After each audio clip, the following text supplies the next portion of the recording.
حضرت بلال حبشی کا جب آخری ٹائم آیا، بیوی نے رونا شروع کر دیا۔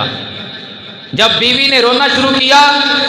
تو یہ بلال حبشی عاشق صادق سیدنا بلال حبشی، آپ نے فرمایا کیوں روتی ہے؟ کہنے لگی آپ میرے سر کے تاج ہیں، زندگی بڑی اچھی گزری ہے، آپ کا آخری ٹائم ہے، میں روں اور کیا کروں؟ حضرت بلال حبشی نے فرمایا چپ کر جا، یہ رونے کا ٹائم نہیں، کل صبح میں اپنے آقا سے حضور کے اصحاب سے ملوں گا، یہ تو خوشی منانے کا وقت آ گیا ہے۔ بلال حبشی رضی اللہ تعالی عنہ نے اپنی بیوی کو صبر کی تلقین کہی اور ساتھ کیا فرمایا، اے میری بیوی یہ رونے کا ٹائم نہیں، رویا ان پہ جاتا ہے جو دنیا دار ہوتے ہیں، جب آمنہ کے لال کے عاشق دنیا سے جاتے ہیں رویا نہیں جاتا، خوشی منائی جاتی ہے۔ اے میری بیوی تو بھی غم زدہ نہ ہو بلکہ خوشی منا، تیرا خاوند بلال حبشی جب قبر میں جائے گا آمنہ کے لال کی دیدار اور آپ کا قرب مل جائے گا۔ اسی لیے حضرت بلال حبشی اعظم چشتی کی زبان میں اپنی بیوی کو یہ سمجھا رہے تھے کہ آ گیا صدا بے سجنا ولوں اسی نال خوشی تر چلے یار اساندہ راہ پہ تک دے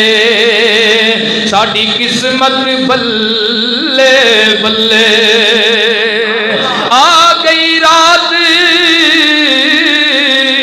وصال دی نیڑے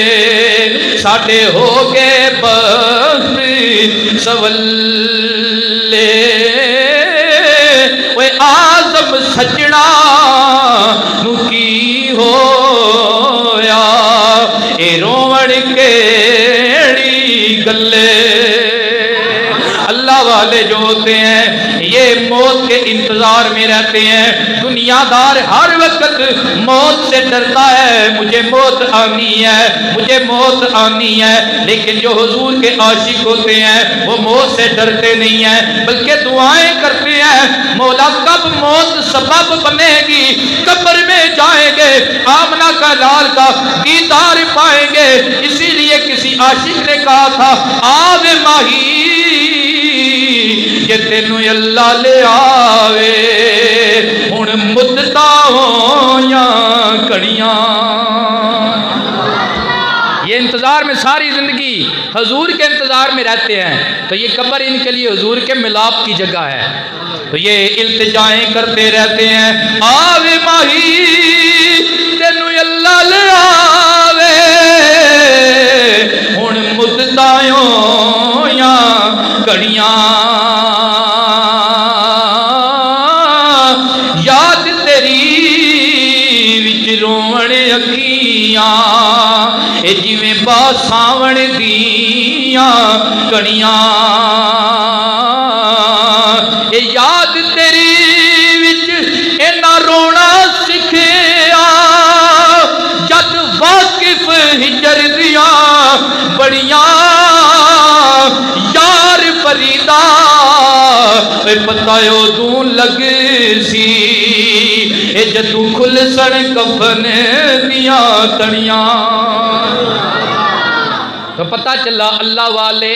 ان کی وفات ان کا وصال یہ غم کا موقع نہیں ہے، یہ شادی کا موقع ہے، اس لیے ہم اپنے بزرگوں کا عرس مناتے ہیں۔ آؤ آگے میں